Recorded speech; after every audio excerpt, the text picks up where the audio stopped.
Do banks treat you differently when you make large deposits? One day I had a TT deposit for around $10 million. A few hours later I got a call from a personal banker asking if he could come around and buy me a coffee. I said, thanks, but I really wasn't going to be a source of other services and didn't really need anything. He eventually said I'd do him a big favor if I would let him buy me coffee, otherwise he'd get in trouble with his boss. We ended up being taken for lunch a few weeks later, me and my wife, at a top restaurant, with wine, etc. I never was a source of fees for them. Another day, at a different bank, I walked in with a check for $850,000. It was a handwritten check because I was transferring some money from one of my entities to another, and I was dressed like I'd just come from the beach, shorts, old t-shirt, sandals.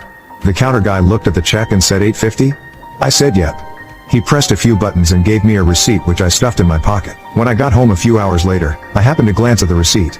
Yep, you guessed it, $850. This was late on a Friday afternoon, too late to ring the branch. Over the next couple of days,